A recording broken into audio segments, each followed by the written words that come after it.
Guys, kalian tahu nggak sih kalau Kekaisaran Mongol ini adalah kekaisaran terbesar kedua dalam sejarah dunia yang berkuasa antara tahun 1206 hingga tahun 1368. Pada puncak kejayaannya, wilayah kekuasaan kekaisaran ini mencapai 33 juta kilometer dengan penduduk sebanyak 100 juta jiwa. Sepanjang sejarah, hanya Britania Raya yang mampu mengungguli pencapaian tersebut. Kekaisaran Mongol didirikan oleh Genghis Khan pada tahun 1206.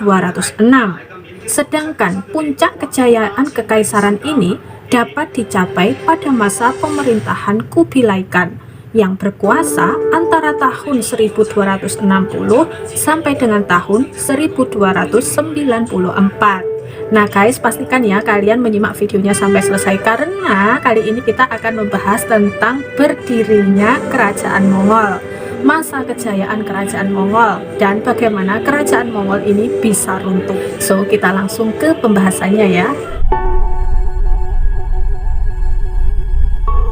Pada mulanya ya guys, bahwasanya bangsa Mongolia ini terdiri dari suku-suku nomaden yang menggembala ternak, dan diketahui suku-suku ini tuh tidak mendiami rumah, tetapi mereka ini tinggal secara berpindah-pindah dengan mengikuti musim, dan mereka ini tinggal di tenda-tenda sementara. Dan di saat yang sama juga, mereka ini juga kerap berselisih satu sama lain karena satu dan lain hal.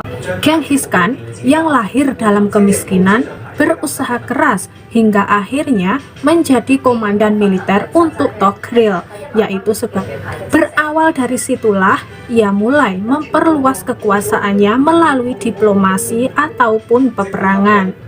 Dan setelah berhasil mempersatukan suku-suku nomaden di bawah kepemimpinannya, kemudian Genghis Khan ini mendirikan Kekaisaran Mongol, yaitu tepatnya pada tahun 1206. Dan guys, di bawah kepemimpinan Genghis Khan dan keturunannya ini, Kekaisaran Mongol ini dapat berkembang pesat dengan waktu yang sangat singkat.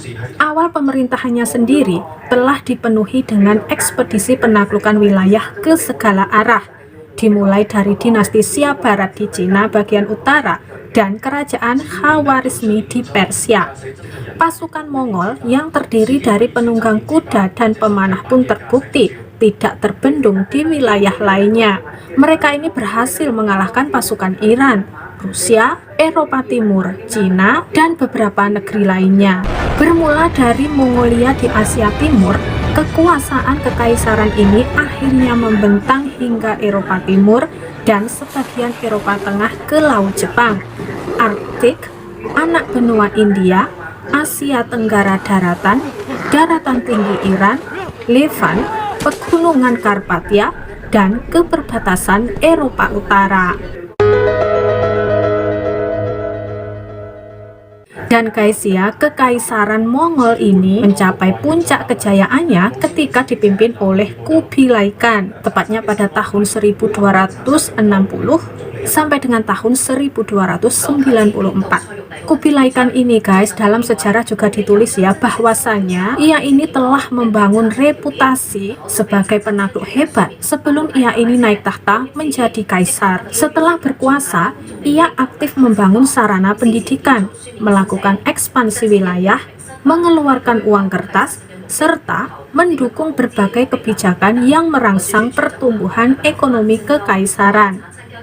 Para pedagang dari Cina pun dapat berdagang hingga ke Eropa dengan aman.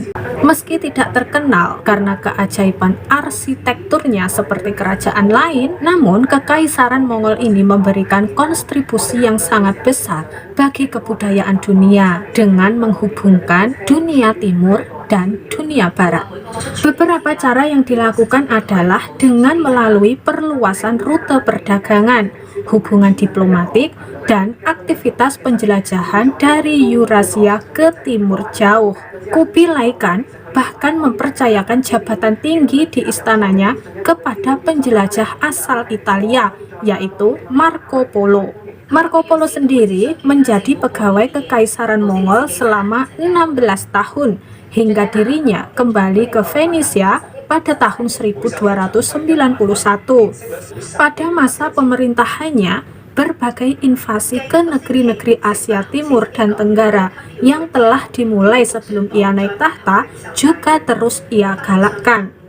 Praktik ekspansi wilayah tersebut berhasil memperluas wilayah Kekaisaran Mongol secara signifikan. Akan tetapi guys, beberapa kampanye militernya ini juga menemui kegagalan, seperti misalnya serangan ke Jepang, ke Indonesia yaitu bagian Jawa, Mesir, dan sejumlah negara lain di Eropa. Di samping memajukan Kekaisaran Mongol, Kubilai Khan juga mewujudkan mimpinya, yaitu menjadi Kaisar Cina. Pada tahun 1271, Kubilai Khan secara resmi menyatakan berdirinya dinasti Yuan dengan gaya tradisional Cina dan memindahkan ibu kotanya ke Beijing. Ia pun berhasil menaklukkan dinasti Song, yaitu pada tahun 1279, dan menjadi bangsa asing atau non-Han pertama yang menyatukan seluruh Cina. Dan guys ya, setelah kematian Genghis Khan, Kekaisaran Mongol ini pada dasarnya terbagi menjadi 4 kerajaan atau 4 khanat.